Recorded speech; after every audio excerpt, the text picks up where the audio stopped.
Voilà, recording in progress. Donc, l'idée était de traiter ce soir la question des troubles du sommeil, des troubles bipolaires, et vous verrez la place tout à fait centrale qu'à la fois ces altérations du sommeil ont évidemment dans les manifestations aiguës, et ça c'est une évidence pour tout le monde, mais aussi dans finalement la genèse du trouble, son pronostic, ses rechutes, mais aussi ses traitements. Et on va essayer de balayer un peu ça et différents travaux internationaux, mais aussi qu'on fait dans l'équipe, puisque je suis psychiatre, mais spécialisé dans les troubles de l'humeur, mais aussi médecin du sommeil. Donc, c'est les thématiques de recherche qu'on a dans notre département. Donc voilà, juste, je travaille à Paris, à l'hôpital Bichat. Voici mes liens d'intérêt. Hop. Donc surtout des entreprises qui travaillent sur des solutions numériques liées au sommeil. Et je voudrais commencer avec des grandes données épidémiologiques. Vous savez que ce qu'on regarde le plus en santé publique, c'est finalement la santé liée au sommeil. Et le marqueur de santé lié au sommeil le plus utilisé, c'est la durée habituelle de votre sommeil. On considère que c'est diminué quand c'est inférieur à 7 heures ou augmenté inférieur à 8 heures, puisque globalement, ce qui est dit, c'est qu'une durée de sommeil de 7 à 8 heures, c'est ce qui est recommandé dans la population générale. Alors évidemment, tout ça dépend de chacun. Certains sont plutôt petits dormeurs, d'autres longs dormeurs, mais globalement, voilà, c'est globalement 7-8 heures de sommeil qu'il nous faut. Quand on s'écarte en moyenne au niveau de la population de cette normale, eh bien, on sait que c'est associé à davantage de décès, davantage également de diabète, d'accidents vasculaires cérébraux, de maladies coronariennes du cœur, donc d'infarctus du cœur, et également davantage d'obésité. Et ce qu'on savait moins, c'est sur les troubles psychiatriques. Et on a fait une étude en 2019 qui a permis d'observer, de relever finalement exactement ce qu'on connaissait pour le cancer, les maladies cardiovasculaires et la mortalité, à savoir des courbes en U. Donc ici, au milieu, vous avez ce qui est recommandé, 7 à 8 heures de sommeil. Et puis, donc là, 6 à 7 heures, 5 à 6 heures, moins de 5 heures. Et là, 8 à 9 heures et plus de 9 heures. Et donc, vous voyez cette courbe en U pour l'ensemble des troubles psychiatriques. Alors, c'est des figures qui ont été publiées dans des journaux internationaux, donc c'est en anglais. Ici, vous avez les usages de substances. Vous voyez la belle courbe en U. Les mood disorders, donc les troubles de l'humeur, les troubles anxieux, qui sont à peu près pareils en termes de prévalence. Les tentatives de suicide, ça c'est les troubles de stress post-traumatique. Et enfin, c'est les troubles psychotiques. C'était une étude qui s'intéressait à la prévalence sur l'année des troubles psychiatriques. Donc, on ne parle pas de la prévalence vie entière, mais sur l'année. Et on regardait quel était le sommeil de ces personnes-là, qui était représentatif de la population américaine. Et quand on regarde les troubles psy, vous voyez que c'est tout à fait significatif. Quand vous dormiez moins de 5 heures, sur l'année, il y avait 55% de prévalence de troubles psychiatriques versus ceux qui dormaient 7 à 8 heures, un quart, globalement, un gros quart. Et on retrouvait la moitié de la population pour ceux qui dormaient plus de 9 heures. C'est vraiment tout à fait colossal. Et si on s'intéresse spécifiquement aux troubles de l'humeur, ce qui nous intéresse, nous, ce soir, là, on a quasiment 4 fois plus de troubles de l'humeur sur l'année, encore une fois, versus ceux qui dorment 7 à 8 heures et 15% pour ceux qui dorment plus de 9 heures. Et pour les tentatives de suicide, et là, c'est également tout à fait notable, avec 4 fois plus de tentatives de suicide globalement sur l'année, quand on dort moins de 5 heures versus ceux qui dorment 7 à 8 heures et plus de 9 heures. Vous voyez, ça, c'est des données on va dire, très macroscopique, vraiment de santé publique, juste sur la durée de sommeil. Ça ne dit pas le pourquoi de ces durées de sommeil. Alors, la plainte de sommeil au cours d'un épisode dépressif, c'est évidemment tout à fait central. Plus de 90% des patients qui souffrent d'une dépression ont en plus une plainte de leur sommeil. Et cette plainte de sommeil touche à la fois des symptômes d'insomnie pour 85% d'entre eux, mais aussi des symptômes d'hypersomnie pour 48% d'entre eux. Et dans cette étude, ce que vous voyez, c'était 3700 patients qui souffraient de dépression, c'est qu'en plus, au cours d'un même épisode dépressif, c'était possible d'alterner sur des phases d'insomnie ou d'hypersomnie, ce qui finalement n'est pas rare et ce qui était aussi original comme observation. Ce qui est important de souligner aussi, c'est qu'il n'y a finalement que 8% des patients qui n'ont pas de plainte de sommeil. Ça ne veut pas dire d'ailleurs que ces patients-là n'ont pas d'altération des rythmes ou du sommeil mesuré objectivement, mais en tout cas, ils ne rapportent pas de plainte. Vous voyez que la règle en épisode aigu, c'est d'avoir des anomalies du sommeil, Vous le savez aussi probablement, ça fait partie des critères diagnostiques de la dépression ou de l'épisode maniaque. Et 9 critères dans la dépression, 7 dans la manie, et vous avez 2 critères à chaque fois sur ça. Donc, ça permet de définir la maladie. Alors là, c'est un tracé d'actimétrie, donc c'est les montres d'activité. Certains d'entre vous ont des montres connectées qui mesurent votre activité. Nous, on utilise aussi des outils de recherche un peu comme ça. C'est assez simple. Lorsque le patient bouge, globalement, le tracé se noircit.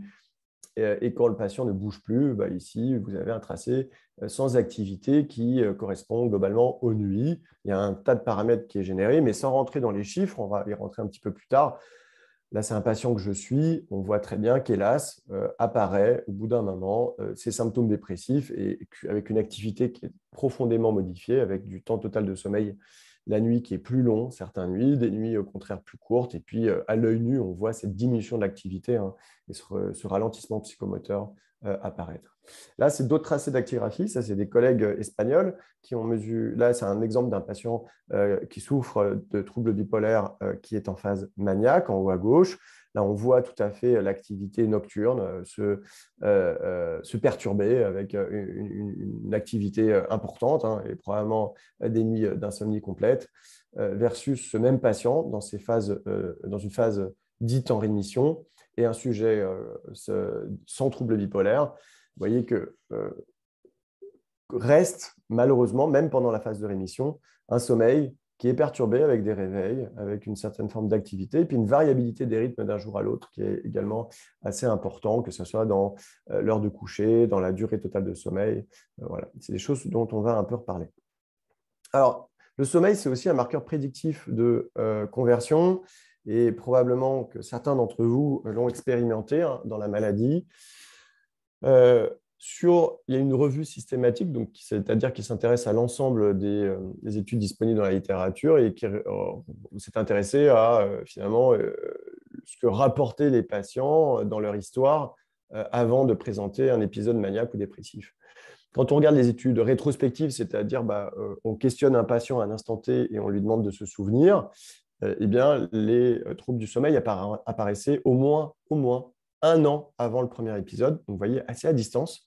Et quand on s'intéresse aux études prospectives, donc qui suivent dans le temps les patients, donc qui sont moins sujettes au biais de remémoration, eh bien, ces symptômes apparaissaient jusqu'à 3 à 6 ans avant, et souvent, ces symptômes apparaissaient en fait dès l'enfance, adolescence. Donc, vous voyez, c'est des symptômes qui annoncent la maladie et qui apparaissent finalement assez tôt. Et on va le voir par la suite. En plus, on peut les traiter. Donc, c'est vraiment dommage de ne pas les repérer. Alors, dans cette étude, globalement, et c'est assez logique, et vous l'attendez, la diminution du besoin de sommeil prédisait l'évolution vers des épisodes maniaques, l'insomnie vers les deux, vers l'épisode maniaque ou dépressif. Vous voyez, ils ont fait une différence parce que le fait d'avoir moins besoin de dormir, c'est un peu différent de l'insomnie, c'est-à-dire une mauvaise qualité du sommeil, une plainte de son sommeil, et puis l'hypersomnie. Là, par contre, était davantage associé à l'épisode dépressif bipolaire. Alors, ce qu'il faut savoir aussi, il y a plein d'études qui l'ont fait. Là, c'est ce qu'on appelle une méta-analyse. Donc, ça regroupe, vous voyez, plein d'études qui ont été faites et qui se sont intéressées au risque suicidaire. Eh bien, quand vous souffrez de dépression et qu'en plus, il y a une altération du sommeil, cela augmente fois 2,5 le risque de conduite suicidaire. Là, c'est un travail qu'on avait fait avec une de mes étudiantes et collègues maintenant, Marine Ambarakawi. Donc on s'est intéressé au type de troubles qui prédisaient le suicide.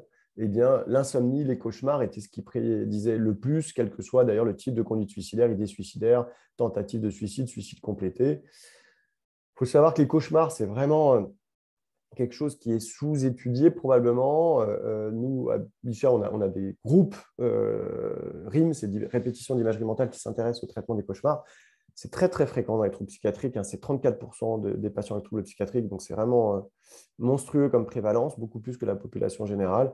Et en plus, quand on souffre d'un épisode dépressif avec des idées suicidaires ou des caractéristiques mélancoliques, donc une intensité particulièrement sévère de l'épisode dépressif, ça va jusqu'à 90% de cauchemars. Donc, les cauchemars, et là, il y a une étude que je ne vous ai pas présentée parce qu'elle n'est pas encore soumise et c'est en cours de finalisation, mais on montre qu'en plus, il y a vraiment une altération des rêves avant les conduites suicidaires. Donc, c'est une fenêtre d'intervention et en tout cas, un signe d'alerte tout à fait important, les cauchemars et l'insomnie sont vraiment des facteurs prédictifs de passage à l'acte qui doivent alerter en phase de dépression.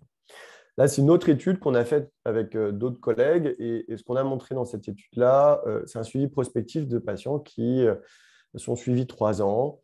Donc 34 000 sujets issus de la population générale et on a regardé, donc pas forcément déprimés, dans ce papier-là, on a regardé dans la population déprimée et ça se confirmait aussi. On s'est intéressé finalement à cette plainte de sommeil. Est-ce que c'est une plainte de sommeil prédit dans les 3 ans des conduites suicidaires? Et on voulait contrôler sur tous les facteurs de risque connus de suicide, parce qu'en fait, malheureusement, il y en a plein. Hein. Il y a tous les troubles psychiatriques, le fait de prendre de l'alcool, le fait d'avoir des traumatismes, le fait d'être une femme, le fait d'avoir des conditions socio-économiques défavorables, le fait d'être seul, le fait d'avoir déjà fait une tentative de suicide, bon, etc., etc. Et donc, on a, dans un modèle, contrôlé sur tous les facteurs de risque connus, en tout cas les principaux, et on a confirmé, du coup, une association indépendante et une prédiction indépendante de la plainte de sommeil sur des tentatives de suicide qui pourraient arriver au cours des 3 ans. Et si on s'intéresse aux chiffres, vous voyez que sur ceux qui faisaient des tentatives de suicide versus ceux qui ne faisaient pas de tentatives de suicide dans ces 3 ans, eh bien, 60% de ceux qui avaient des tentatives de suicide altéraient leur sommeil, versus 22% pour ceux qui ne faisaient pas de tentative de suicide. Donc, vous voyez, c'est vraiment colossal. Hein. Il y a un rapport du triple globalement, et ça touchait tous les types de plaintes de sommeil. Alors, la question que vous allez me poser après, c'est d'accord, Pierre, mais qu'est-ce qu'il y a derrière cette plainte de sommeil rapportée lorsqu'on souffre de dépression? Eh bien, effectivement, vous avez raison de poser cette question parce qu'en fait, il y a plein de choses. Il y a, les critères pour diagnostiquer la dépression ou la manie sont des critères tout à fait valides, robustes, qui ont été bien éprouvés. On en est à la 5e version du DSM. Donc voilà, c'est des choses qu'on connaît bien maintenant. Mais en fait, il y a un nombre infini de présentations cliniques associées à des critères un peu généraux. Et là, je vais vous donner des exemples. On peut avoir une dépression avec une tristesse, des ruminations, une insomnie plutôt d'endormissement, ou à l'inverse, une dépression irritable avec des idées qui vont vite, un sommeil qui est fragmenté, des cauchemars, des idées suicidaires. On peut à l'inverse avoir une perte de poids, une perte de plaisir, une somnolence avec une difficulté de travailler, avec des siestes, des choses comme ça. À l'inverse, ce qu'on appelle des dépressions atypiques, c'est-à-dire avec plutôt là, un gain de poids, une hyperphagie, donc une augmentation des apports alimentaires, une appétence pour le sucre, un déficit. Donc par exemple, les dépressions hivernales sont souvent comme ça, des déficits de la concentration, une fatigue sans somnolence. La fatigue, c'est le fait d'être fatigué toujours en journée, de vraiment avoir l'impression de pousser sa pierre comme ça toute la journée. La somnolence, c'est le fait de s'endormir dans des situations où on ne voudrait pas s'endormir. Avec un retard de phase de sommeil, ça peut être une dépression du postpartum, avec un sentiment, donc en post-grossesse, avec un sentiment d'inutilité, de culpabilité, des réveils matinaux précoces. Ça peut être aussi la dépression saisonnière, qui est donc très liée à la photopériode et à la diminution des jours. Et donc, vous voyez que c'est des tableaux cliniques qui sont très, très différents, qu'on traite pareil, alors que globalement, c'est quand même assez différent.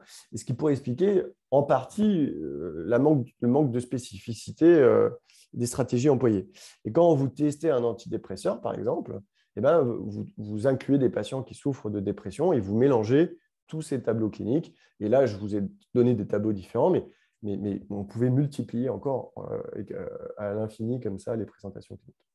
Donc, probablement que c'est intéressant et ça, c'est le professeur Jean Malley, qui est l'éditeur en chef du journal Bipolar Disorders, qui est le journal le plus important, en tout cas le plus impacté au niveau international.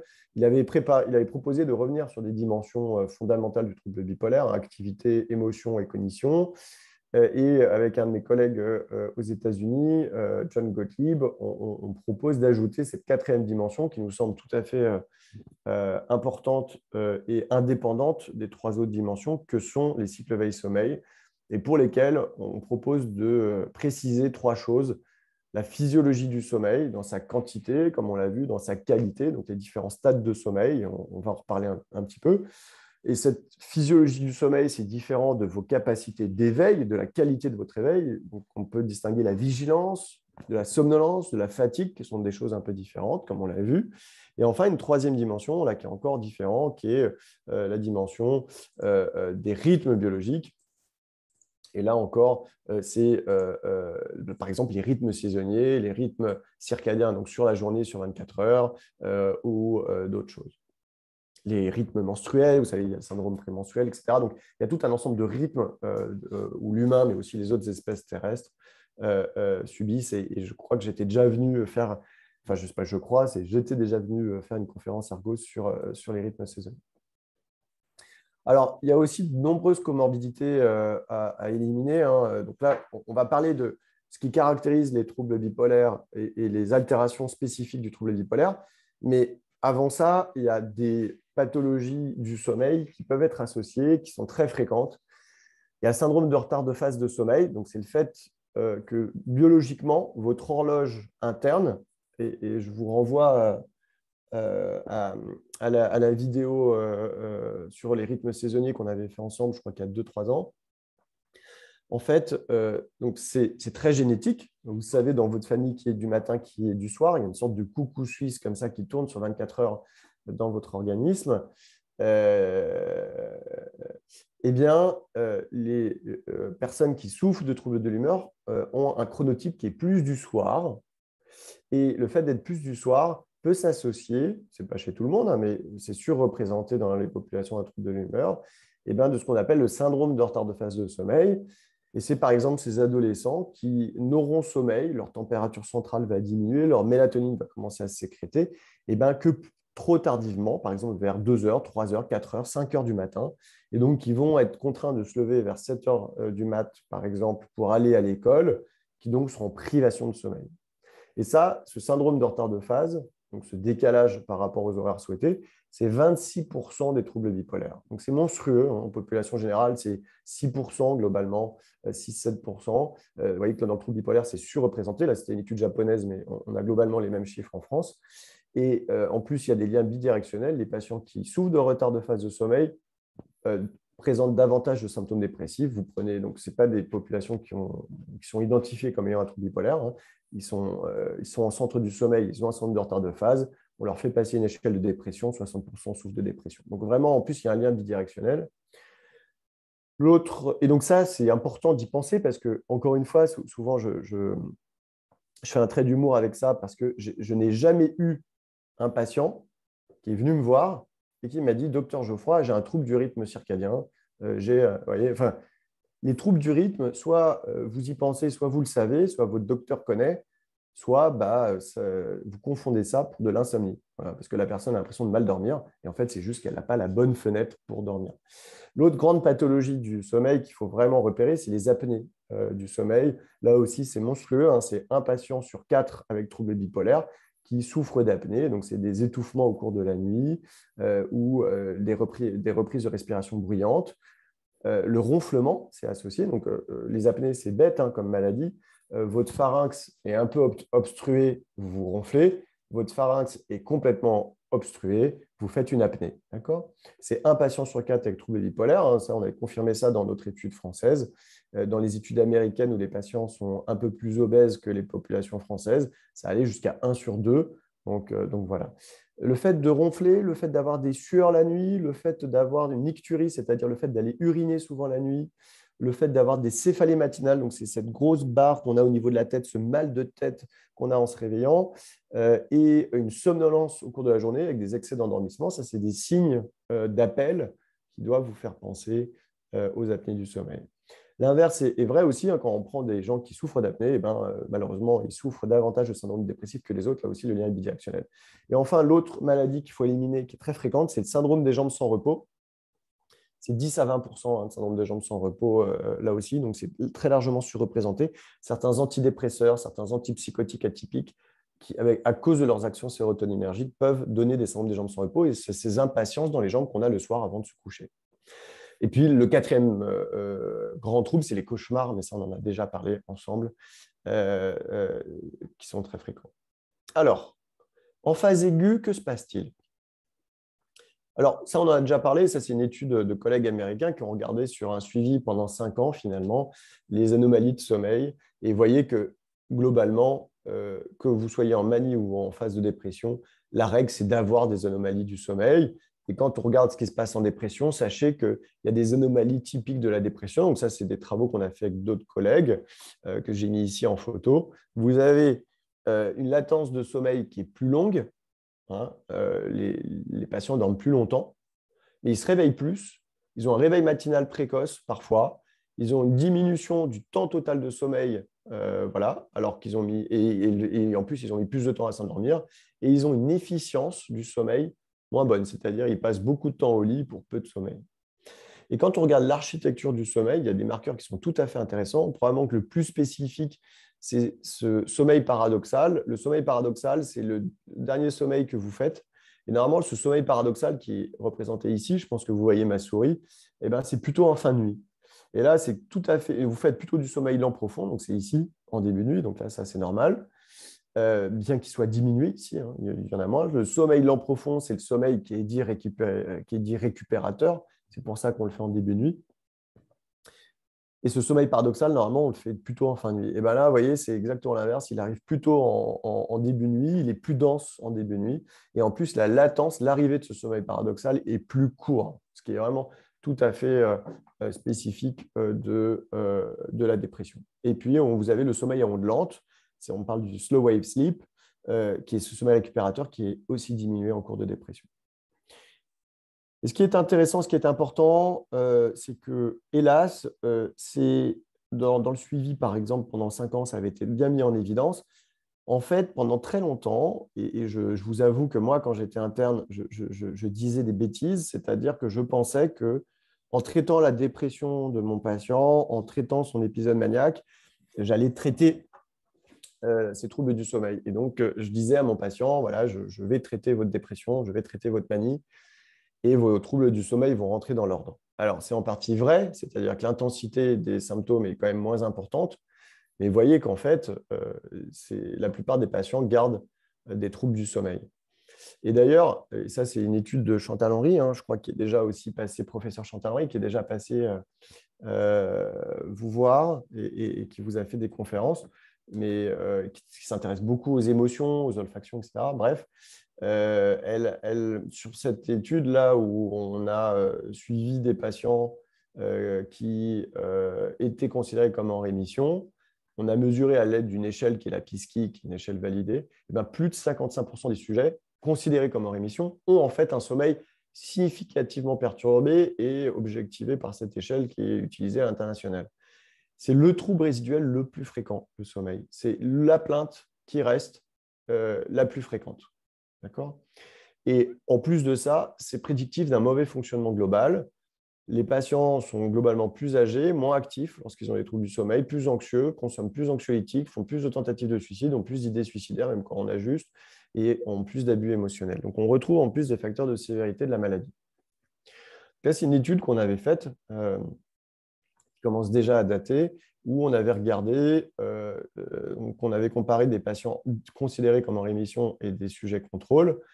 Et on voyait que les patients avaient une durée du sommeil plus importante, une latence d'endormissement plus importante, une efficacité du sommeil moins bonne, une fragmentation du sommeil plus importante, une stabilité moins bonne. Et ça, on avait utilisé un outil d'actimétrie pour mesurer l'activité de manière objective. Ce qui était très intéressant aussi, et ça, je pense que c'est un message fort et important à vous transmettre, et que vous avez probablement expérimenté, c'est qu'en plus, la variabilité du sommeil est très importante. Et là, je vous ai mis un actogramme d'un de mes patients et un actogramme d'un des sujets contrôle qu'on avait enregistré. Vous voyez la régularité des rythmes chez le sujet contrôle versus ce patient qui est considéré comme en rémission, avec des matins où il est actif, d'autres matins où il n'est pas du tout actif, des nuits longues, des nuits courtes, enfin une variabilité très, très importante. Cette variabilité des rythmes, elle est évidente en clinique. On l'a confirmé là dans cette étude en concernant le temps passé au lit, la durée de sommeil, l'efficacité du sommeil et la fragmentation. Et c'est un facteur de rechute assez important qui est lié, qui est quelque chose d'assez biologique, hein, qui est probablement à la fois un facteur de risque de vulnérabilité qui, comme vous l'avez vu, apparaît plusieurs années avant la maladie. Donc voilà, c'est probablement aussi une cicatrice de certains épisodes de l'humeur, mais c'est là chez les patients. Et c'est mesuré tout à fait de manière objective.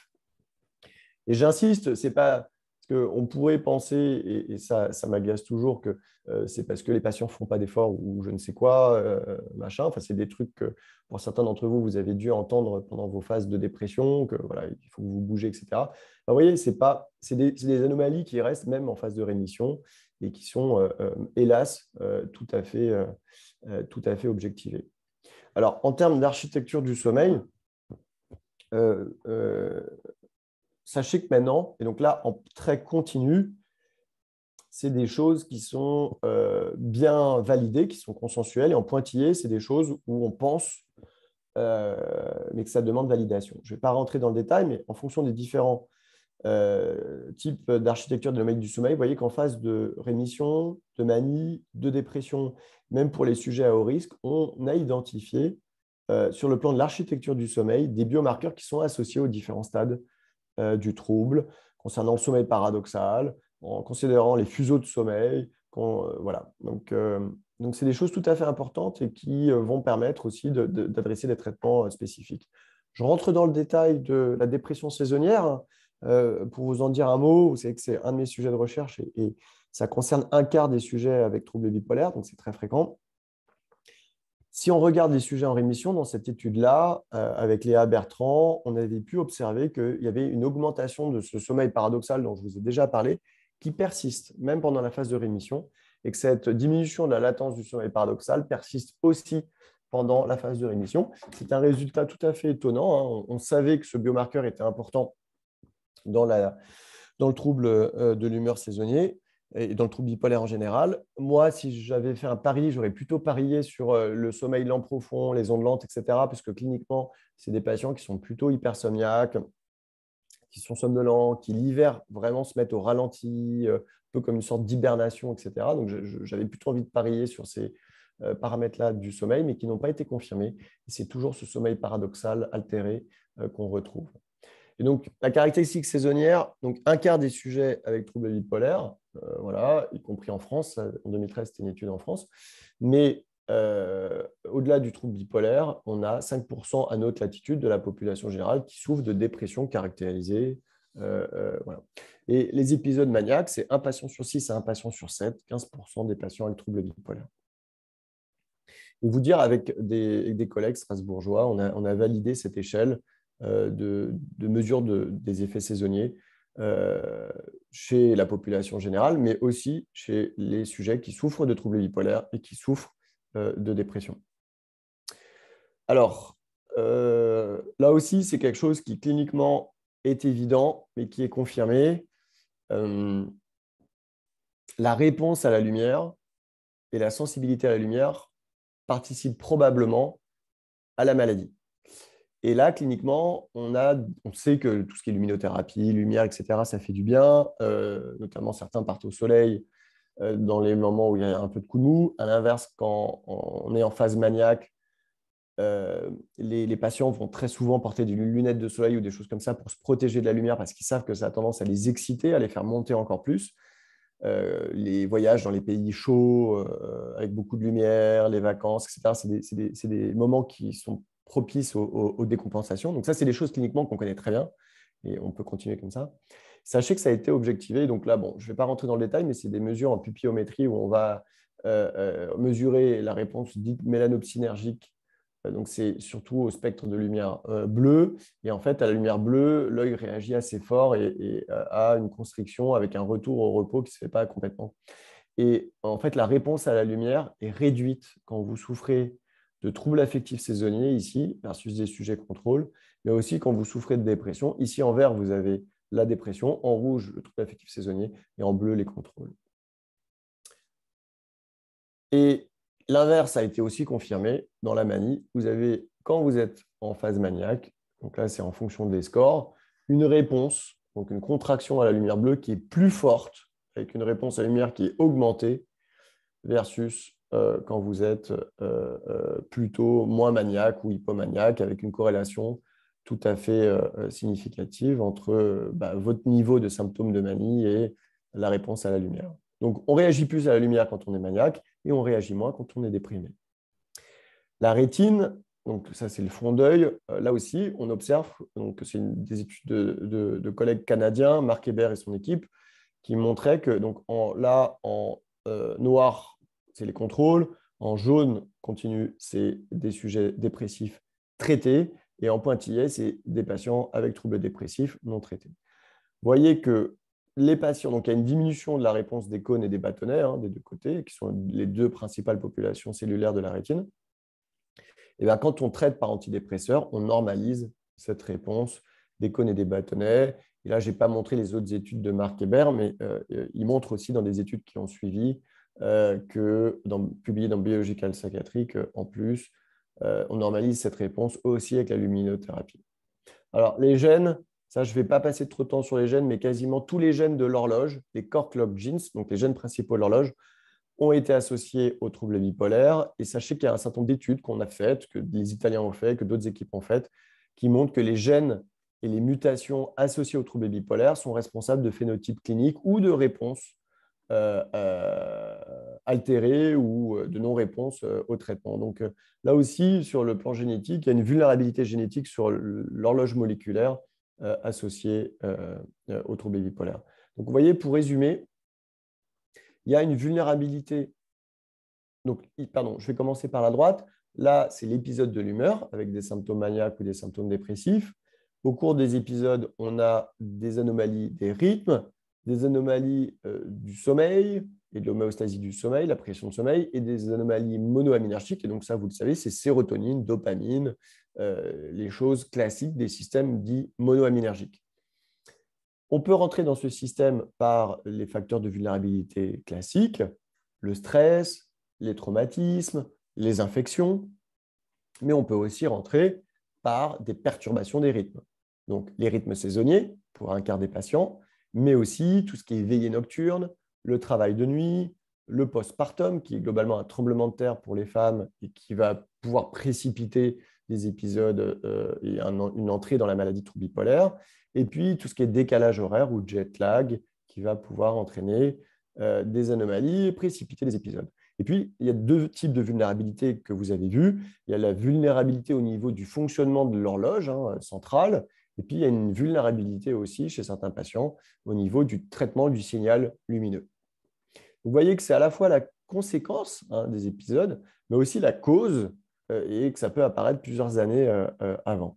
Et donc, il y a un cercle vicieux, malheureusement, et probablement aussi une neuroprogression dans la maladie à cause de ces anomalies qui souvent sont non traitées.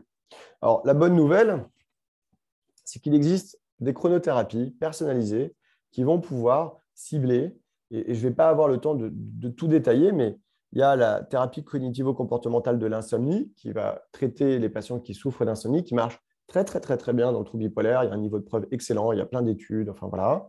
Il y a la thérapie interpersonnelle et d'aménagement des rythmes sociaux. Il y a la thérapie d'éveil, ça c'est dans la dépression. Donc on parle aussi de privation de sommeil, donc c'est un peu contre-intuitif, voilà. Mais c'est un effet qui marche très bien, mais qui n'est pas maintenu dans le temps, donc il faut booster et maintenir l'effet par d'autres stratégies de traitement. Il y a la mélatonine, dont on va un peu parler, la luminothérapie, dont on va parler, la thérapie par l'obscurité, donc ça c'est plutôt dans la manie, où on va essayer de protéger les patients de la lumière. Et puis, il y a les traitements traditionnels, et par exemple, là je ne vais pas en parler, mais le lithium, sachez que le lithium, qui est le traitement de référence dans le trouble bipolaire, est un agent chronobiologique très connu, très puissant. Il y a plein d'études dans toutes les espèces. Mais le lithium modifie l'expression des rythmes et des gènes circadiens et stabilise les rythmes. Alors, la lumière, je voudrais vous en parler un petit peu parce que ce n'est pas suffisamment connu, pas suffisamment prescrit pour différentes raisons. C'est que les médecins ne savent pas globalement comment la lumière fonctionne sur le plan physiologique. Et quand vous êtes médecin, pour prescrire un traitement, il faut que vous compreniez comment ça marche sur la physiologie. Et c'est des choses qu'on n'a pas appris en médecine parce que c'est des choses récentes, en tout cas dans ces compréhensions physiologiques, et ça, je vais vous raconter. Mais sachez que la luminothérapie a toujours existé en médecine. Dès Hippocrate, l'héliothérapie était un traitement qu'il utilisait donc, dès les premières descriptions médicales la lumière est utilisée. L'héliothérapie, d'ailleurs, a été la plus grande forme de traitement par luminothérapie dans l'histoire de la médecine, en Chine, en Inde, en Égypte. Ça a toujours été utilisé. Et puis, il y a eu les sanatoriums, et des sanatoriums tournants, même en Suisse, pour être toujours exposé à la lumière du soleil. On pouvait aller en sanatorium pour. Enfin voilà, il y en a eu partout en France. Il y en a un peu moins maintenant, parce qu'il y a quand même un risque de cancer de la peau, etc. Voilà. Et il y a eu à un moment donné, FinCEN, ça a été un prix Nobel de médecine aussi, on l'a oublié. Il y a eu les photothérapies. Donc là, la photothérapie, en fait, c'est des lampes qui ont des UV pour traiter les psoriasis, le lupus, des choses comme ça. C'est toujours utilisé en dermatologie. Et puis, nous, ce qu'on utilise en psychiatrie ou en médecine du sommeil, c'est la luminothérapie. Et là, on supprime les UV pour ne pas abîmer la rétine. Et puis, il y a la célèbre série de cas en 84 de Rosenthal, où il traite efficacement une série de 30 patients qui souffraient de dépression saisonnière.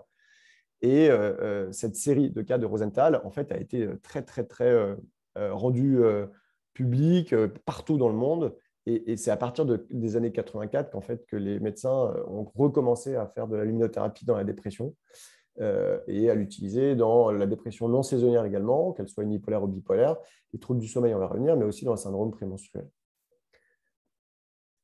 Alors, globalement, en fait, Rosenthal, ce n'est pas lui qui, globalement, a entraîné ce regain d'intérêt pour la lumière en médecine, même si c'est lui qui a fait la série de cas célèbres. Il y a eu 2 observations scientifiques historiques avant, juste pour que vous compreniez. C'est au début, on s'est rendu compte, Ware et collaborateurs, que le fait de modifier les rythmes biologiques, ça avait un effet antidépresseur. Et au même moment, il y a Lévy et ses collaborateurs qui montrent que le fait de mettre de la lumière sur la rétine d'un sujet ou d'une souris, ça va inhiber la sécrétion de mélatonine et modifier les rythmes. Du coup, vous voyez que le lien entre les deux est facile à faire. Donc, si la lumière modifie les rythmes et que modifier les rythmes est antidépresseur, la lumière est peut-être antidépresseur. Et donc, ça a été confirmé tout de suite après, en fait, par Krickel et Lévy, dans la dépression unipolaire, dans la dépression saisonnière. Et peu de temps après, en 84, Rosenthal il sort sa série de cas dans la dépression saisonnière.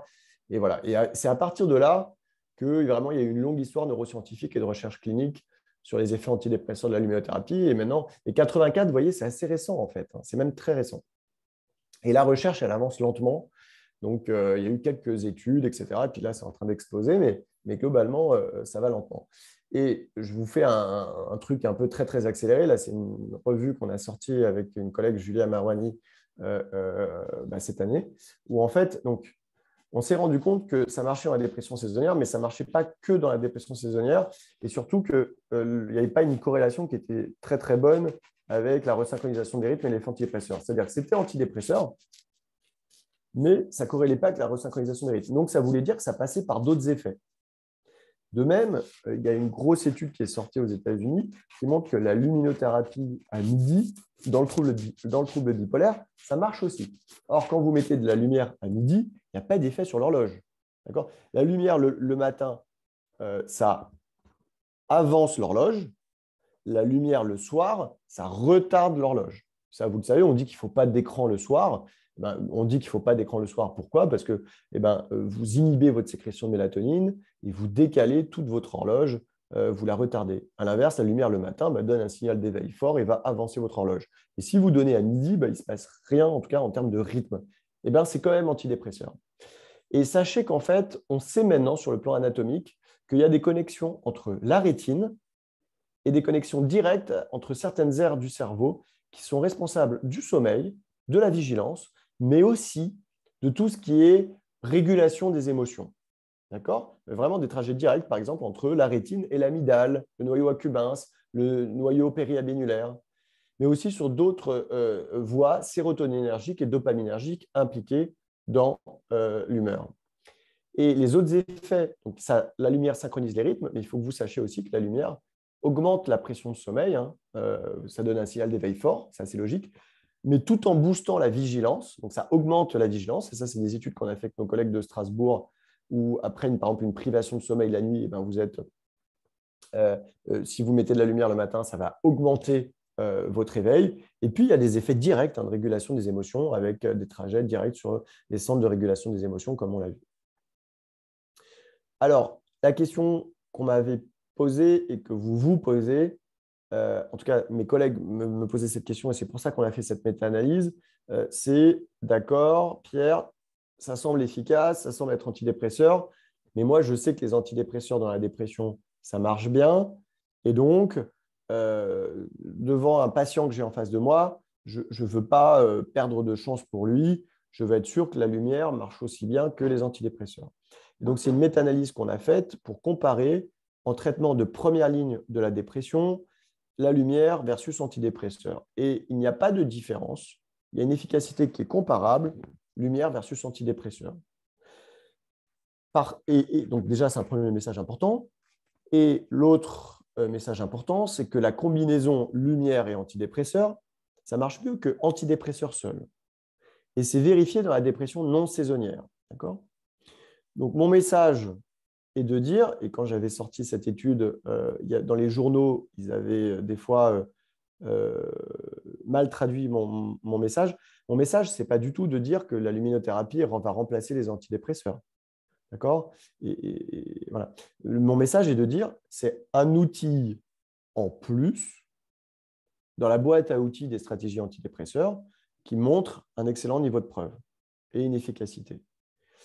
Et je vais même plus loin. Pour les formes de dépression sévère, c'est intéressant de combiner, puisqu'on a un effet qui est meilleur que antidépresseur seul. Surtout que la luminothérapie agit un peu plus vite que les antidépresseurs. Et ça, c'est une étude italienne de Francesco Benedetti et ses collaborateurs, où là, c'était une des premières études, mais ça a été vachement répliqué par la suite.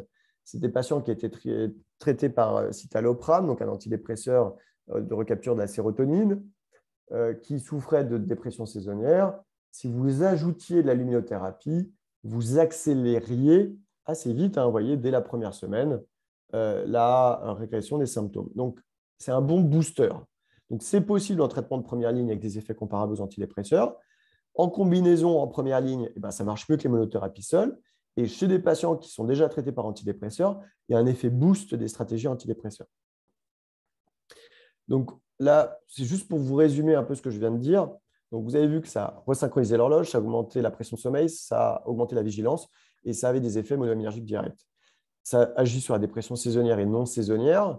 Donc, ça ne passe pas que par les rythmes. C'est pour ça que ça agit aussi sur les dépressions non saisonnières. Et en fait, là aussi, ce qu'il faut savoir, c'est comment prescrire, parce que c'est facile, enfin c'est facile. On apprend en tout cas dans les études de médecine à prescrire un médicament, à le surveiller, mais la lumière, comment on prescrit ça? Eh bien, la dose en lumière, c'est défini par le niveau de l'intensité de la lampe, par la durée d'exposition, par la distance que vous avez à la source de lumière et par l'angle aussi que vous avez à la source. Il y a le timing, c'est le moment où vous faites de la lumière, et ça on en a déjà parlé. Si vous faites le matin, vous allez avancer les rythmes. À midi, il ne se passe rien sur les rythmes. Et si vous faites le soir, vous allez retarder les rythmes. Donc le moment de la lumière aussi a un effet. Et puis là, c'est un champ de recherche important et on ne sait pas encore bien, mais probablement que les couleurs dans la lumière, là aussi, ont des effets différents. Et en tout cas, la lumière bleue, on sait que c'est une couleur qui a des effets mélanopsynergiques forts. Donc là, on ne va pas rentrer dans le détail, mais c'est pour vous dire qu'il y a des recommandations qui existent, qui ont été faites aussi au niveau international. Je pense que je vous mets une slide juste après. Bon, là, c'est une revue qu'on a faite avec une collègue italienne, mais avec John Gottlieb, dont je vous ai parlé tout à l'heure. Il a publié avec, on était un ensemble d'experts internationaux, il y avait une trentaine ou une vingtaine, en tout cas, bon voilà, il y avait plein d'experts internationaux qui ont publié des recommandations dans les troubles bipolaires. Et donc, voilà, c'est des choses qui sont maintenant assez entendues. Dans la dépression unipolaire versus dépression bipolaire, ce qu'il faut probablement conseiller, c'est d'y aller un peu plus progressivement dans la dépression bipolaire, parce que, comme dans toute stratégie antidépresseur, il y a un risque de virage maniaque. Donc, il vaut mieux y aller un peu plus progressivement, par exemple en augmentant de 15 minutes la durée, alors que dans la dépression unipolaire, on peut y aller directement à 30 minutes. Et l'intensité que vous allez mettre pour avoir la même dose, il va falloir changer la durée. Je vous donne un exemple. Une lampe à 10 000 lux, c'est l'intensité. Et dans la dépression unipolaire, on considère qu'il faut 30 minutes. Si vous diminuez l'intensité à 5 000 lux, dans ce cas-là, il faudra 1 heure. Si c'est 2500 lux, dans ce cas-là, c'est 2 heures. Vous voyez? La lampe au niveau des yeux, plutôt la lumière blanche, polychromatique, c'est là où il y a le plus d'études. Il y a la lumière enrichie en bleu, elle a aussi montré une efficacité en dépression saisonnière. Comme je vous l'ai dit, c'est le matin ou à mi-journée pour le trouble bipolaire. Peut-être que la mi-journée donnerait moins de virages maniaques. En tout cas, c'est ce que pensent nos collègues américains. Nos collègues italiens ne sont pas tout à fait d'accord avec ça, en disant qu'en gros, c'est quelque chose de très sécure, que ce soit le matin ou à mi-journée. Moi, je pense, par expérience clinique, mais il faut des comparaisons entre exposition matinale et midi, que globalement, l'exposition le midi, chez des patients qui ont fait déjà des virages maniaques, elle est plus sécure que le matin, qui peut donner un peu plus de virages maniaques. C'est le début de la réponse, c'est 1 à 4 semaines avant d'avoir l'effet complet, mais ça bouge souvent dès 3-4 jours. On dure jusqu'à la régression des symptômes et puis on maintient environ 1 an pour éviter les rechutes. Et puis, quand c'est un pattern saisonnier, eh ben, on dure pendant toute la période à risque. Et ça, les patients saisonniers le savent très bien, hein. Ils arrêtent la luminothérapie quand le printemps revient ou quand les jours commencent à se rallonger. Alors, le risque, attention, c'est le virage maniaque. Donc, dans le trouble bipolaire, jamais de luminothérapie sans un thymorégulateur de type lithium, des pacotes, técrétol, bref, un thymorégulateur qui vous protège du versant maniaque. Et puis, les contre-indications, c'est tout ce qui est pathologie rétinienne, surtout la dégénérescence maculaire liée à l'âge. Et s'il y a un doute, si vous avez une pathologie de l'œil, il faut demander avis à votre ophtalmo. Alors, la mélatonine, juste pour vous en parler, parce que vous avez souvent beaucoup de questions sur la mélatonine, ça agit de 2 manières différentes. Ça agit comme un effet soporifique et pas sédatif, et ça, j'insiste sur ça. C'est dose dépendant, c'est-à-dire plus vous allez augmenter la dose de mélatonine et plus vous allez avoir envie de dormir. Donc, c'est au moment du coucher. Et ça entraîne des signaux physiologiques que vous connaissez. C'est le soir, quand vous avez froid, vous commencez à avoir sommeil, vous commencez à avoir le moral qui diminue un peu, sentir qu'il faut aller au lit. Et bien ça, c'est votre mélatonine qui commence à être sécrétée. La mélatonine fait diminuer la température du corps. Un autre effet de la mélatonine, c'est ce qu'on appelle un effet chronobiotique, c'est-à-dire c'est horaire dépendant. Si vous mettez la mélatonine 6 à 2 heures avant le coucher, donc c'est des doses inférieures à 1 mg, parce que si vous montez les doses, vous allez être soporifique, vous allez endormir la personne, et bien là, vous allez avancer la phase de sommeil, vous allez tirer la phase de sommeil. Donc, dans le syndrome de retard de phase de sommeil, par exemple, en médecine du sommeil, c'est utilisé pour aider la personne à se coucher plus tôt. À l'inverse, si vous mettez la mélatonine le matin, et ben ça va retarder, ça va pousser. C'est l'inverse de la lumière. La lumière le soir, ça retarde. La mélatonine le soir, ça avance. La lumière le matin, ça avance. La mélatonine le matin, ça retarde. C'est assez logique, ils sont des effets opposés. D'accord? Donc, 2 effets de la mélatonine, chronobiotique et soporifique. Là, je vais passer vite, mais juste pour vous dire que dans le syndrome de retard de phase, là aussi, il y a eu pas mal d'études. Et globalement, la mélatonine fonctionne pour avancer l'heure du coucher sans effet majeur important. Et c'est là, c'est une autre méta-analyse qui montre que ça avance votre sécrétion de mélatonine d'environ 1,18 heures. Donc là, c'était voilà. Ça diminue la latence d'endormissement, ce qui est attendu si ça avance la phase de sommeil. Et par contre, ça ne fait pas bouger votre temps total de sommeil. Mais là, c'est utilisé à visée chronobiotique, donc pour avancer le sommeil. Et là, c'est une autre méta-analyse dans l'insomnie. Et dans l'insomnie, on a une diminution de la latence d'endormissement, une augmentation du temps total de sommeil. Et plus la mélatonine a des doses, enfin, il y aura un vrai effet dose, plus vous augmentez la dose de mélatonine et plus vous avez un effet sur la latence d'endormissement et sur le temps total de sommeil. Ça améliore la qualité du sommeil et de l'éveil. Alors, il y a un effet modeste de la mélatonine qui est différent des autres hypnotiques. Et pour que vous ayez un ordre d'idée, en fait, globalement, vous voyez, sur l'endormissement, ça diminue l'endormissement de 7 minutes. Mais quand on regarde avec les benzodiazépines, en fait, c'est 10 à 12 minutes, par exemple. Donc, en fait, la différence n'est pas si incroyable que ça. Et puis, l'effet qu'on a en tête, mais 10 minutes, en tout cas, ou 7 minutes, c'est beaucoup quand vous avez du mal à dormir, à vous endormir. C'est une moyenne, donc ça dépend bien sûr. Chez les patients qui ont beaucoup de mal à s'endormir, ça va être plus. Pour ceux qui n'avaient pas trop de troubles d'endormissement, ça va être moins. Enfin voilà. Donc tout ça, c'est au niveau groupal, donc au niveau individuel, c'est différent. Donc effet modeste, C'est un effet qui se maintient dans le temps, sur lequel il n'y a pas de dépendance, contrairement aux hypnotiques, benzodiazépines et Stinox, Imovan, etc., qui là, dès 4 semaines, on a ce qu'on appelle une pharmacotolérance qui apparaît, c'est-à-dire globalement une dépendance et une perte d'effet. Et il y a très peu d'effets secondaires avec la mélatonine. Vous pouvez arrêter du jour au lendemain la mélatonine, il ne se passera rien. Vous ne pouvez pas vous intoxiquer à la mélatonine, etc., etc. Alors, probablement, il y a eu pas mal d'études sur probablement qu'en plus, la mélatonine dans le trouble bipolaire a une place intéressante parce que le trouble bipolaire est associé à davantage d'insomnie, de retard de phase, altère certains paramètres du sommeil, comme on l'a vu, la latence d'endormissement, le temps total de sommeil, l'efficacité de sommeil. Et en plus, le trouble bipolaire, par définition, est associé aux rechutes. Et la mélatonine est efficace, et ça on le sait, sur l'insomnie, sur le retard de phase, et améliore ses paramètres de sommeil. Sur les rechutes, par contre, les résultats de la littérature sont contradictoires. Et actuellement, on ne peut pas recommander la mélatonine comme traitement de prévention des rechutes de l'humeur. Donc ça, c'est des recos qu'on a fait avec la société italienne, donc c'est Laura Palagini et moi, et donc il y avait un certain nombre de collègues italiens et de collègues français, dont certains que vous connaissez peut-être. Et globalement, dans le trouble de l'humeur, ce qu'on dit, c'est qu'il faut s'il y a un trouble d'insomnie, eh ben, c'est de la mélatonine à libération prolongée à partir de 2 mg 1 à 2 heures avant le coucher. Vous pouvez aussi utiliser la mélatonine. Et là, en France, nous, on a des recommandations de la Haute Autorité de Santé pour vous aider à sevrer des hypnotiques. D'accord ?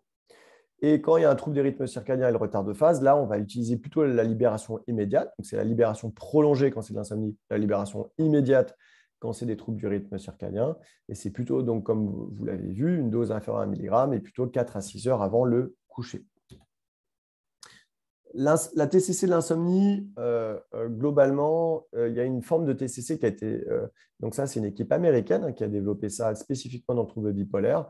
Et on va avoir de la thérapie cognitivo-comportementale centrée sur le sommeil et avec des sessions qui sont maintenant assez bien connues et rodées. Et ce que je voulais vous dire aussi, et on essaie de développer ça en France, pour l'instant, ça n'existe pas encore en français, mais donc, actuellement, c'est surtout des thérapies, soit de groupe, soit en individuel. Et on essaye de développer des solutions numériques qui existent à l'international, qui se font en ligne et qui sont aussi efficaces globalement que les solutions en personne. Et l'autre point important que je voulais souligner avec vous, c'est qu'en plus, évidemment, ça traite l'insomnie, c'est le traitement de référence de l'insomnie. La TCC de l'insomnie, c'est le traitement de première ligne et c'est ce qui va marcher à long terme, alors que les benzodiazépines ou les hypnotiques, va y avoir une perte d'efficacité à partir de 4 semaines. La TCC de l'insomnie, c'est ce qui va marcher à long terme. Et ça, c'est dans toutes les recommandations internationales, que vous ayez un trouble bipolaire ou pas de trouble bipolaire. L'insomnie se traite comme ça.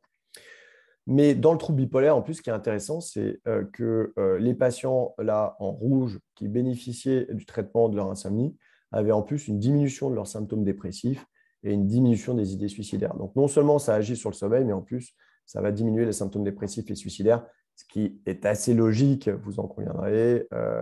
À partir du moment où on dort mieux, eh ben, on est moins déprimé, on est moins suicidaire. Voilà, donc en conclusion, j'espère vous avoir montré que les troubles de l'humeur sont des maladies des rythmes biologiques et du sommeil. C'est présent au cours de toutes les phases de la maladie. Les prodromes, donc ça annonce la maladie, c'est présent au cours des phases de récurrence, de rémission, mais aussi d'évolution de la maladie. C'est une dimension tout à fait centrale de la maladie qui est très largement insuffisamment prise en compte. Qu'il faut préciser cette dimension sommeil et que du coup, mieux comprendre la qualité du sommeil, les performances d'éveil et les rythmes, eh ben, ça permet de proposer des vraies prises en charge personnalisées en fonction des anomalies que présente le patient. Sur un plan de la recherche, ça permet de mieux comprendre la maladie, sa genèse, les rechutes, les trajectoires des patients, d'identifier des sous-groupes plus homogènes de la maladie. Et on a vu des tableaux cliniques assez différents. Et probablement que ces patients-là ne sont pas les mêmes et probablement ne répondraient pas tout à fait aux mêmes stratégies thérapeutiques. Probablement de mieux comprendre l'évolution de la maladie, de prédire les réponses thérapeutiques et puis d'identifier des nouvelles cibles thérapeutiques aussi par cette voie physiologique-là. Et probablement que tout ça, il faut intégrer toutes ces données pour mieux comprendre ces patients. Donc, vous avez vu qu'il y a encore beaucoup d'inconnus, il y a encore beaucoup de recherches à faire sur tout ça, mais probablement que c'est aussi une promesse d'une vraie médecine de précision sur un sujet donné. Et on essaye ici, quand on reçoit les patients et qu'on fait un bilan sommeil, d'étudier toutes ces différentes dimensions. Et voilà, c'était juste pour remercier toutes les personnes qui travaillent avec nous sur ces sujets-là. Voilà, donc je suis à votre disposition pour des questions. J'ai l'impression que j'ai tenu mon temps. Oui, tout à fait. Merci beaucoup, docteur. Alors, j'ai retrouvé effectivement la dernière fois où vous étiez venu pour notre conférence. Vous étiez venu aussi à l'occasion de la Journée mondiale des troubles bipolaires. Mais pour la conférence, c'était le trouble bipolaire au rythme des saisons. Oui. Et c'était déjà il y a 4 ans. C'était en mars Ah, d'accord. 2017. Ouais. Et donc, vous pouvez retrouver cette conférence donc, en cherchant tout simplement sur Google. C'est une conférence qui a été vue plus de 7000 fois. Alors, pour votre information, ce soir, on a été près de un peu plus de 80 personnes. Donc, mais on sait bien effectivement Super. que l'intérêt d'enregistrer nos conférences, c'est que, ma foi, on peut les voir et surtout aussi les revoir parce que cette conférence a été également très riche. Donc, je pense qu'il y a un certain nombre de questions. Donc, Diane, je ne sais pas si tu veux, ou Blandine. Est-ce qu'on peut arrêter le partage d'écran, s'il te plaît? Bien sûr, bien sûr, bien sûr. Hop. Merci beaucoup. Bah, moi, je voulais faire une première réflexion personnelle. En fait, c'est extrêmement compliqué. Ça a l'air comme ça, ça a l'air simple, mais en fait, je trouve que c'est très, très compliqué. Voilà. Et que, évidemment, il faut vraiment avoir un spécialiste en face pour pouvoir répondre aux questions. Bon, alors, nous avons effectivement plusieurs questions. Alors, des personnes qui ont posé des questions auparavant, hein, ils nous ont écrit pour dire qu'ils allaient poser des questions avant, sachant que vous allez venir. Des questions un petit peu particulières. Alors, je vais commencer par une et voilà. C'est de la part de Marielle. Notre fille de 23 ans est soignée pour un trouble bipolaire par lithium et suivi psychiatrique et psychologique. Elle va bien, elle est stable depuis 2 ans. En revanche, elle fait des terreurs nocturnes et cela devient invalidant. Elle se réveille très fatiguée le matin, redoute de se blesser dans les terreurs nocturnes. Tant qu'elle ne vivait pas seule, nous pouvions la réveiller, faire cesser ses hurlements, la sortir de sa terreur. Désormais, elle est indépendante et récemment a cassé une grande porte miroir en se débattant dans son sommeil. Avez-vous des conseils à lui donner? Doit-elle consulter des spécialistes? Ce problème est-il lié au trouble de la bipolarité? Et d'avance, elle vous remercie, évidemment. En fait, ça dépend dans tout ce qui est parasomnie, c'est les troubles du comportement nocturne, ça dépend de leur fréquence et de l'impact. Voilà. Si c'est des phénomènes complexes comme avec des mises en acte, des rêves, avec des prises de risques comme ça a l'air d'être le cas là, si c'est fréquent, oui, il faut aller consulter. Il faut vérifier est-ce que c'est des terreurs nocturnes, est-ce que c'est pas autre chose que des terreurs nocturnes, est-ce que ces terreurs nocturnes surviennent à cause d'autres pathologies, probablement qu'il faut un enregistrement du sommeil aussi là. Et donc, il y a soit aller dans un centre du sommeil pour aller préciser ça, qui après, en fonction, orientera vers des psychiatres, soit aussi venir à notre centre. Nous, je vois qu'il y a des questions aussi sur le chat, mais donc on a le centre Chronos ici à Paris. C'est un centre de référence où on bilante les patients sur les aspects de sommeil. Donc, on dépiste l'ensemble des pathologies du sommeil et on voit s'il y a une nécessité d'enregistrement ou pas et on essaye de traiter, d'orienter. Que les patients qui sont déjà suivis par des psychiatres. Voilà, parce qu'on ne peut pas faire un suivi de tout le monde, on n'est pas un centre médico-psychologique, donc on s'occupe de cette partie du sommeil. Et notre bilan et les prises en charge qu'on va proposer vont se faire aussi en lien avec le collègue qui assurera le suivi par la suite.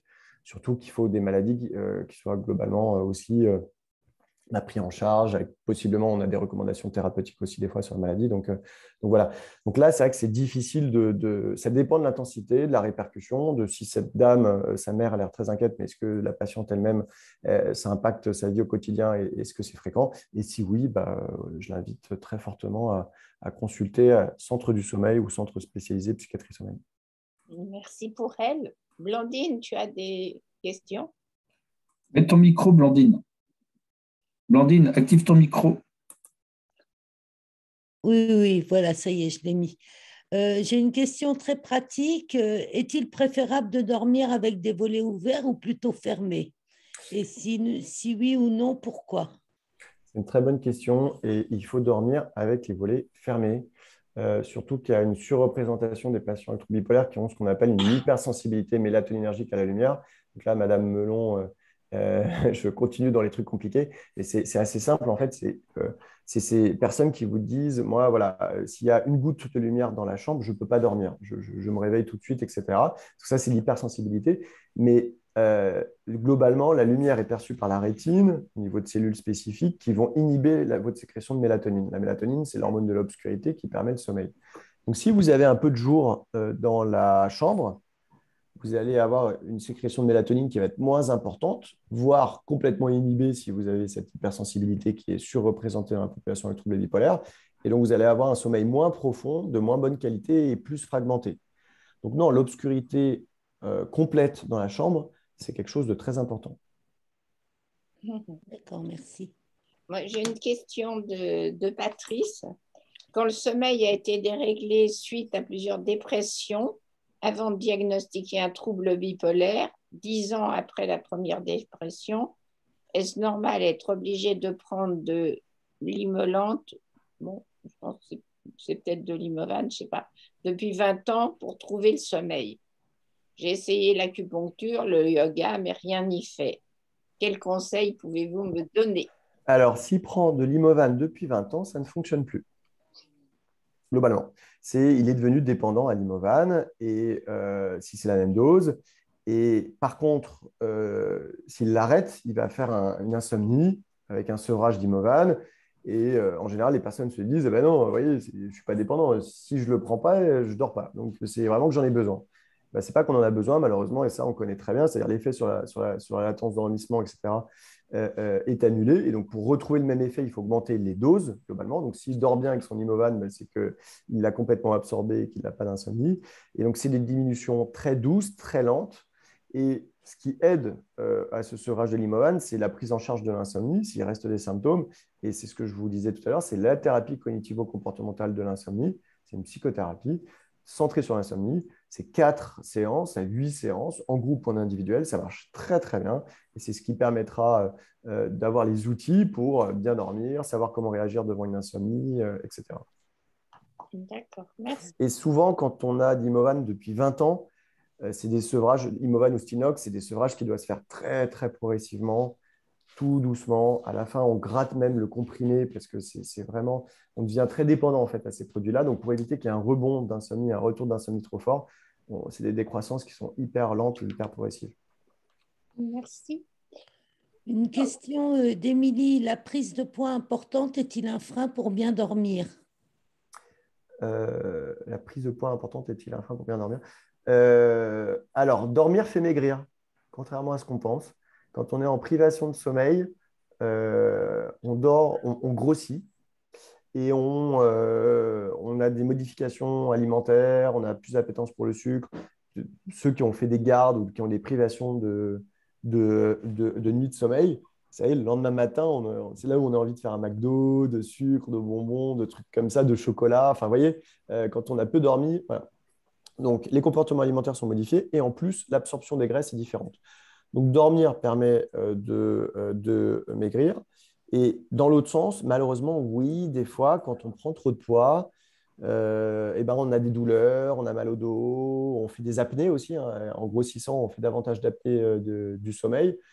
Et je pense que c'est peut-être ça qu'il faut penser en priorité. C'est est-ce que je ne fais pas des apnées du sommeil à ce moment-là? On a l'impression d'étouffer la nuit, de reprendre sa respiration bruyamment, etc.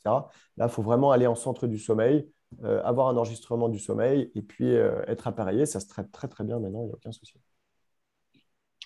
Alors, j'ai une question de Myriam. Comment faut-il gérer le sommeil durant un changement de traitement? Faut-il privilégier le sommeil naturel à heure fixe?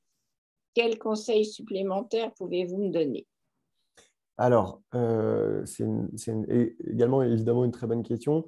Ce n'est pas évident les changements de traitement, c'est souvent des moments un peu de turbulence.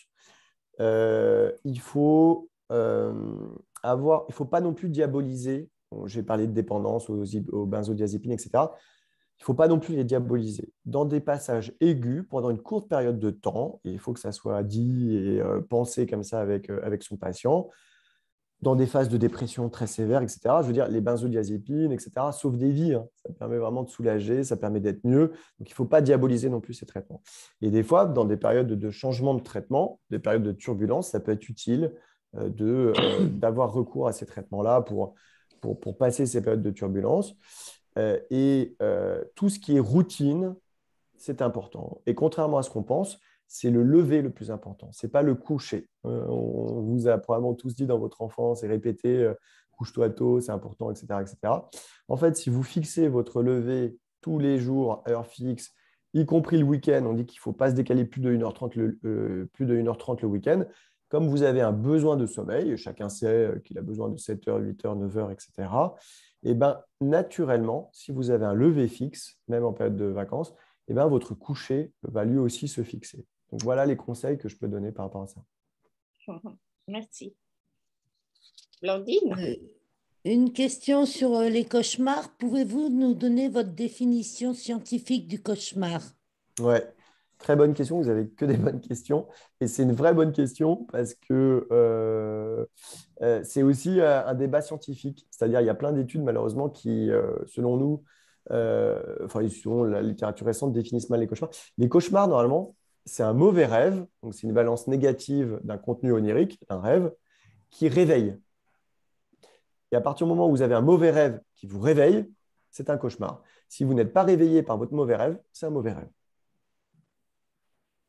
D'accord, bah c'est... Oui. Mais les scientifiques, des fois, mélangent un peu les termes. Donc, voilà, une vraie bonne question.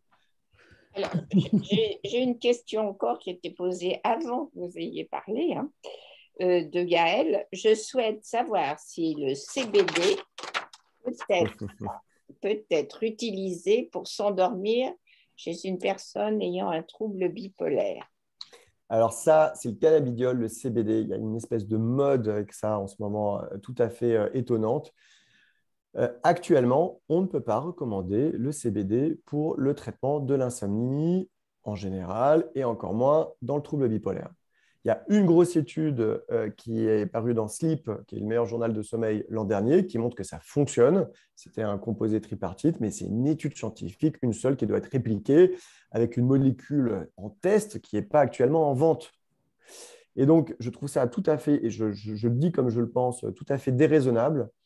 Les gens commencent actuellement par le CBD avant de commencer par ce qui marche et où il y a un niveau de preuve. Le traitement de l'insomnie, dans toutes les recommandations internationales, dans tous les pays du monde, c'est la thérapie cognitivo-comportementale de l'insomnie. Ça marche super bien. Donc, commencez par ça. Ce n'est pas chimique, il n'y a pas de traitement, il n'y a rien. Ça ne va pas modifier votre équilibre physiologique. Enfin, physiologique, si, ça va induire des changements chez vous, mais ce n'est pas un produit comme le CBD dont on ne sait pas ce qui se passe en termes de dépendance, hein, parce que voilà. Et les gens achètent des produits sur Internet, sur Amazon, etc., sur des sites souvent de provenance de Chine, où ce n'est pas du tout contrôlé, où il y a en plus du THC. Donc THC, c'est le processus actif du cannabis. D'accord. Même dans l'étude dans Sleep, il y avait aussi du THC, c'est du cannabis. Ça, le cannabis, on connaît ses effets, hein. Il y a un syndrome motivationnel, il y a un risque de dépendance, il y a un risque de délire, de psychose. Ça augmente le risque de schizophrénie ou de formes psychotiques dans les troubles de l'humeur. Donc, on connaît aussi ces effets-là. Donc, on n'a pas du tout assez de recul. C'est vrai qu'il y a des effets, et le CBD a tendance à endormir. Et donc, voilà, il y a un certain nombre de personnes qui fument du cannabis et qui s'endorment à l'aide du cannabis, etc. Mais il y a tous les effets secondaires aussi connus du cannabis. Donc, prudence, pourquoi pas dans un futur, on verra. Peut-être que les différentes formes, voilà. Mais attendez que ces formes-là sortent. attendez que les traitements sortent. Pour l'instant, ce qui est en vente, c'est des trucs non contrôlés, etc. Et il y a plein d'autres traitements. Donc là, je vous ai parlé de certains traitements, mélatonine, luminothérapie, TCC de l'insomnie, tout ça, c'est des trucs où il y a plein d'études, où les dispositifs sont contrôlés, etc., etc. Il y a Sylvie qui nous dit, j'ai une bipolarité à cycle rapide, 2 semaines maniaque et 2 semaines dépressive. Faut-il changer la prise de somnifère ou de mélatonine? Alors, les cycles rapides, ça, c'est effectivement une forme sévère d'évolution du trouble bipolaire où tout l'enjeu est de casser cette cyclicité rapide. Et ça, c'est plutôt en sommeil, je n'ai pas de stratégies qui vont diminuer les cycles rapides, malheureusement. Alors, tout ce qui est stabilisation du sommeil, et des fois, par exemple, je dis n'importe quoi, des pathologies associées de type apnée non traitée, etc. Quand vous allez traiter des personnes, pof, ça va complètement changer la maladie. Donc, il faut quand même, s'il y a des troubles du sommeil, les traiter et voir si ça diminue les cycles rapides. Mais les cycles rapides, c'est souvent des modifications de thymorégulateurs, notamment le lithium qui va casser les cycles rapides, les sismothérapies qui, des fois, vont faire un reset sur la cyclicité des rythmes. Enfin, c'est d'autres stratégies. Mais s'il y a des plaintes de sommeil, traiter les plaintes de sommeil et voir ce qui reste, si on casse cette cyclicité rapide. Voilà. Mais il n'y a pas de choses spécifiques dans les stratégies du sommeil. Tous les traitements des altérations du sommeil peuvent avoir un effet positif sur l'évolution de la maladie. D'accord. J'aimerais dire le témoignage de Sylvie, qui s'adresse aux conférenciers et participants. Je peux témoigner, j'ai suivi une thérapie ACT cet été, plus de problèmes de sommeil et sevrage au benzo que je prenais depuis 2 ans en 3 mois. Nous, on n'en fait pas dans le service, mais c'est des choses qui marchent très bien. La thérapie ACT, c'est tout ce qui est acceptation, mais pas l'acceptation passive de ces symptômes, une acceptation active. Et Sylvie, qui a suivi cette thérapie, en parlera probablement mieux que moi.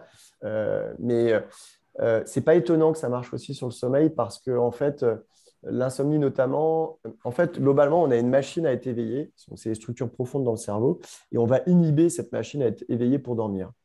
Mais dès que le cerveau et notamment les fonctions supérieures fonctionnent, c'est-à-dire on a un truc en tête, on rumine, il y a des idées qui tournent, etc., et bien, paf, on va empêcher l'extinction de cette machine à être éveillée. Et on va rester éveillé du coup.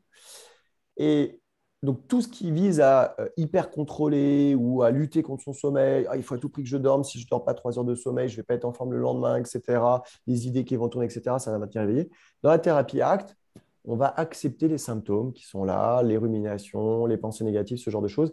Donc, ça va diminuer la tension, ça va diminuer les ruminations. Et pour les patients, on parle d'hypervigilance dans l'insomnie, qui sont hyper vigilants, qui ont du mal à mettre sur pause leur cerveau au moment du coucher. Eh ben, cette thérapie ACT, elle doit être tout à fait intéressante. Merci. Il y a une question, oui, il y a une question. Où est-ce qu'on peut effectuer les TCC liés aux troubles du sommeil? Alors, il y a plein de praticiens qui sont formés.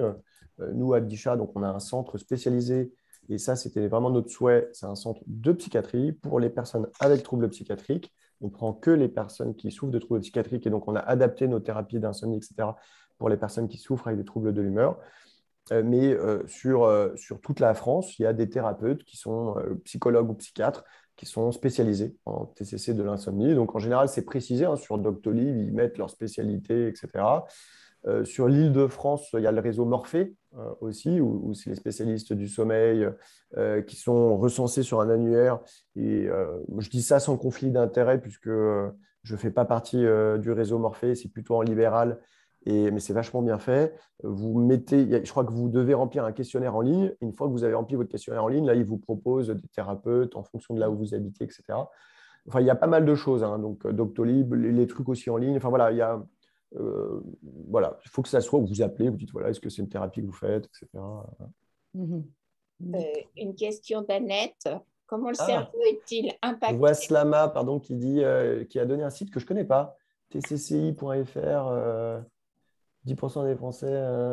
Ouais, je ne sais pas, peut-être que c'est une adresse, en tout cas, je ne connais pas, mais c'est peut-être une adresse intéressante où il y a des centres. Pardonnez-moi, je vous ai coupé. C'est pas grave. Comment le cerveau est-il impacté par le sommeil léger et les réveils fréquents si les symptômes s'étalent sur des années? Comment le cerveau est impacté? Alors, sur le plan neurobiologique, on comprend de mieux en mieux ce qui se passe. Globalement, quand on dort mal, il y a 4 grands types de processus. Il y a tout ce qui est facteur d'oxydation, d'accord, avec un stress oxydatif qui va se faire. Il y a un stress tout court qui va se faire en termes cortisol, enfin voilà, tout ce qui est marqueur de stress qui va augmenter. Ça va diminuer tout ce qui est facteurs neuroprotecteurs et de neuroprolifération, comme le BDNF, comme tout ça, qui vous font pousser les neurones et qui vous font pousser les synapses. Et puis, il y aura aussi des atteintes directement inflammatoires. Ça va créer une sorte d'inflammation, mais de bas grade, on appelle ça. Donc, ce n'est pas comme quand vous faites, je dis n'importe quoi, vous avez un gros mal de dos, ou vous faites une énorme tendinite, où là, il y a les marqueurs inflammatoires, ou une infection, où là, les marqueurs inflammatoires explosent. C'est une inflammation qui est plus basse et qui est localisée dans certaines zones du cerveau et qui va entretenir. Voilà. Donc, vous voyez, il y a 4 grands processus globalement qui sont maintenant assez bien connus et qui va induire une sorte d'état de stress inflammatoire anti-neuroprolifératif dans le cerveau. Et donc, tout ce qui est chronique va s'installer dans le temps, va avoir une répercussion dans le temps. Mais attention, parce qu'il ne faut pas non plus avoir un discours dramatique, c'est-à-dire le cerveau est une machine fantastique qui est très neuroplastique. On fait des neurones toute sa vie, on fait des connexions toute sa vie, on fait des synapses toute sa vie, on apprend plein de trucs toute sa vie. Et là, en ce moment, là, vous êtes en train de faire des synapses, etc. Cette nuit, vous allez retenir des trucs et vous allez oublier plein de trucs de ce qu'on vient de se dire là. Mais ça va rester. Les synapses, les neurones, ce que vous aurez codé, ça va rester pendant, j'espère, un certain temps. Et on fait ça toute sa vie. Et donc, oui, mal dormir, ça va altérer, mais après, le fait de mieux dormir, le fait, voilà, pouf, on récupère, on refait des axes, etc. Donc, les choses ne sont pas non plus gravées dans le marbre. Il y a une question sur l'apnée du sommeil, c'est de la part de Denis. Le traitement de l'apnée du sommeil peut-il déclencher une phase hypomaniaque forte en intensité et durée associée d'une perte de poids importante de 8 kilos en 3 mois? Alors oui, bien sûr. L'insomnie fait partie voilà, c'est le grand classique, malheureusement. Privation de sommeil parce que boulot, parce que stress au travail, parce que on est parti en vacances, on a fait la fiesta, etc. Et là, l'insomnie déclenche les symptômes maniaques et on est parti dans le cycle de l'épisode de manie. Et les patients qui rechutent sur ça connaissent très bien le processus. Et d'ailleurs, les patients qui connaissent bien leur maladie, quand ils sentent qu'ils sont en privation, qu'ils dorment moins, qu'ils ont moins besoin de sommeil, ils sentent que c'est en train de monter et ils décapitent les symptômes qui apparaissent avec une petite dose d'antipsychotiques ou une petite dose de, voilà, par exemple, Soliant 50, Zyprexa 5-10, Abilify, etc. Bref, ils décapitent les petits symptômes qui apparaissent, ce qui permet d'éviter de partir sur un épisode complet, quoi. Voilà. Oui. Il y a une question d'un papa bipolaire. Vous avez indiqué que le sommeil de patients dépressifs pouvait être altéré dès l'adolescence. Je suis atteint de troubles bipolaires et père de 3 jeunes enfants. Dois-je faire attention à quelque chose de spécifique concernant le sommeil de mes enfants? Alors, c'est une question difficile parce que la réponse est oui et non. C'est-à-dire, oui, parce que c'est des symptômes, quand ils gagnent une intensité toute particulière, c'est bien de les traiter. Et parce que ça peut être des premiers signes ou un terrain de vulnérabilité pour l'expression d'une maladie plus tard. Et voilà. Et en même temps, faut pas non plus faut vraiment que ça soit des symptômes avec une demande d'aide de l'enfant, une difficulté de l'enfant, etc. Il ne faut pas non plus surréagir. Le fait que ce papa, par exemple, là, soit connecté, s'informe, développe des stratégies, etc. Il faut se faire confiance aussi. On développe aussi plein de facteurs protecteurs, de facteurs de résilience, etc. Et donc, il ne faut pas surréagir non plus. C'est normal qu'un enfant ait des troubles du sommeil par moment. C'est normal qu'il y ait… voilà, on ne dort pas toujours bien quand on est enfant. Voilà. Mais lorsque ça s'inscrit dans le temps et que ça commence à être sévère, là, ça vaut le coup d'être traité dans des centres de pédopsychiatrie ou des centres de sommeil où ils prennent en charge les enfants. Alors, une autre question qui doit se rapporter aussi aux personnes qui ont eu des métiers où ils travaillaient énormément, ils avaient des alternances veille et sommeil Mhm. pendant plusieurs années. Voilà, j'étais infirmière de bloc, voilà. Donc, du coup, j'ai du mal à trouver le sommeil. Qu'en pensez-vous? Ah bah, typiquement, infirmière de bloc ou quand on a un trouble bipolaire et qu'on fait des nuits, etc., je pense que c'est compliqué. Voilà. Et très clairement, si euh, on a un trouble bipolaire qui est déstabilisé avec euh, chez certains de mes patients qui ont des travaux nocturnes, certains de mes collègues, ou effectivement, que ce soit médecin ou infirmier, qui ont un trouble bipolaire, chez eux, ça va contre-indiquer hein, des horaires postés comme ça va contre-indiquer le travail de nuit, ça va contre-indiquer certaines gardes, parce que voilà, dès qu'ils font des gardes un peu trop denses, où ils ont très peu dormi, etc., bah, le lendemain, pouf, ça a tendance à monter un peu ou à les mettre en dépression. Donc, je pense que il faut savoir ressentir ce qui se passe. Et s'il y a des symptômes, malheureusement, bah, c'est important de changer de poste, même si c'est un poste qu'on aime beaucoup, ou pour avoir des horaires un peu plus réguliers. Et le travail de nuit dans le trouble bipolaire, je pense qu'il faut faire très, très attention. En tout cas, voilà, je le déconseille plutôt quand c'est Et, possible. Hein. Des fois, on n'a pas le choix. Hein. oui, et chez les sujets qui n'ont pas de trouble bipolaire, ça peut aussi entraîner Oui, des troubles. dans l'absolu, on recommande même en médecine du travail qu'il ne faut pas faire plus de 5 ans du travail de nuit avec des horaires postés. Vous voyez que dans nos métiers infirmiers et médecins, on dépasse largement les 5 ans, mais ce n'est pas très bon. On est des animaux diurnes et se priver de sommeil régulièrement, décaler ses rythmes, mettre en privation de sommeil, etc., ça augmente les cancers, ça augmente la mortalité, ça augmente tout ça. Donc on dit qu'il ne faut pas faire ça plus de 5 ans, globalement. D'accord. Merci beaucoup. Est-ce que On arrive au terme de la conférence. Peut-être encore une question. Qu'est-ce que vous recommandez comme matériel de luminothérapie? Alors, Avez-vous des recommandations déjà et qu'est-ce que vous recommandez? Alors, absolument, c'est une question qu'on a souvent. Alors, actuellement, hélas, et c'est des démarches qu'on essaie de faire un peu, mais chaque industriel doit faire la démarche de son côté. Et c'est des petites boîtes hein, par rapport aux industries pharmaceutiques. Hein, voilà. Eh ben, il n'y a pas de remboursement en France. Il y en a en Suisse, il y en a aux États-Unis, il y en a au Canada, etc. Mais en France, il n'y a pas il y a pas eu de dépôt comme ça à la Sécu pour avoir un remboursement. Là, il y a une entreprise française qui essaie de le faire. Mais alors, c'est difficile de conseiller des marques particulières. Voilà. Ce que je dirais, c'est que globalement, voilà, il y a une marque française qui marche très bien. Et il y a d'autres types de dispositifs qui sont en vente à Nature et Découverte, à Auchan, à Boulanger Darty, enfin voilà, ce qui globalement, ou en pharmacie, ce qui globalement est en vente dans les magasins français sont assez contrôlés. Ils ont ce qu'on appelle un marquage CEDM, donc c'est un contrôle qualité dispositif médical. Et donc, ça marche, c'est des lampes qui marchent tout à fait bien. Il faut des formats relativement quand même grands pour avoir suffisamment de lumière, ou des lunettes hein, qui marchent aussi très bien comme les luminettes, par exemple, qui sont des produits très bien.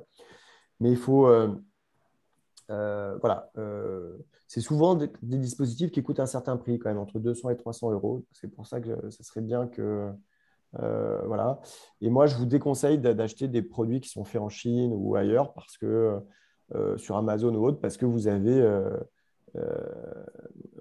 C'est important que vous ayez un bon filtre d'UV, parce que sinon, si vous n'avez pas un bon filtre UV, vous pouvez vous abîmer la rétine avec des lampes qui sont mal faites et qui sont mal contrôlées. Donc voilà. D'accord, merci. Je vous en merci. prie, merci à vous. La majorité des auditeurs vous remercie, monsieur, énormément, et nous aussi, bien sûr. Voilà. C'est moi qui vous remercie pour votre invitation chaleureuse. Un grand merci. Puis de toute façon, on aura l'occasion de se revoir dans les années qui viennent. Voilà. Avec grand Passez plaisir. une bonne nuit, tous. Oui, Merci à dormez vous. bien. Bonsoir. J'espère que je ne vous ai pas endormi déjà. Oui. Non, pas du tout. Bonsoir. Très bonne soirée, merci.